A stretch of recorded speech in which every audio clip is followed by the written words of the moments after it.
এই যে আপনারা এখন স্ক্রিনে যে খাবারটা দেখতে পাচ্ছেন এর নাম হলো হানি চিলি চিকেন। হ্যাঁ, চিলি চিকেন তো আমরা অনেকেই খেয়েছি, কিন্তু এই হানি চিলি চিকেন মেনুতে আইটেমটা দেখে আমার বেশ ট্রিগার করলো।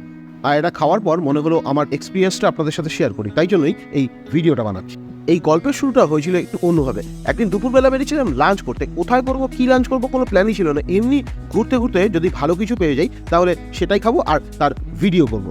এইভাবেই এই দোকানটাকে খুঁজে পাই। ওদের এই ফ্রাইড রাইস আর গার্লিক চিকেনের 120 টাকা 30 টাকার যে কম্বোটা আছে সেইটা খাওয়ার পরে আমার মনে হলো যে না, এই দোকানটাকে আরও ভালো করে এক্সপ্লোর করা যায়। প্রাইসের রেসপেক্টে ওদের কোয়ালিটি কোয়ান্টিটি যা পেয়েছি তাতে আমি হাইলি স্যাটিসফাইড। এই দেখুন চিকেনের সাইজগুলো ইউজুয়ালি আর হাফ হয় অন্যান্য দোকানে, এখানটায় আমি যা পেয়েছি বেশ ভালোই লেগেছে। তাই জন্য একদিন সন্ধ্যেবেলা গিয়ে ওদের এইখান থেকে আমি হানি চিলি চিকেনটা খেলাম। আর এই হচ্ছে ওদের এগ চিকেন চাউমিনের কোয়ান্টিটিটা, সব দিক থেকে বেশ ভালোই। এবারে দোকানটার নাম বলি, দোকানটার নাম হলো চাইনিজ ওক।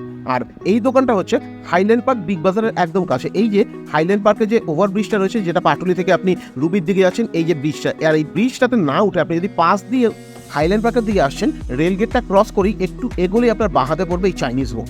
মেনুটাও দেখলাম বেশ বড়, ফ্রি ডেলিভারি আছে 300 টাকার উপরে। আর এখানে দেখলাম সুইগি জোম্যাটোর লোকজনেরই বেশি ভিড়। খুব ছোট্ট জায়গা কিন্তু খাবারটা ভালো করে, বসে খাওয়ার মতো শুধুমাত্র 4 জনেরই ক্যাপাসিটি আছে দেখলাম। Thank you for watching, tata.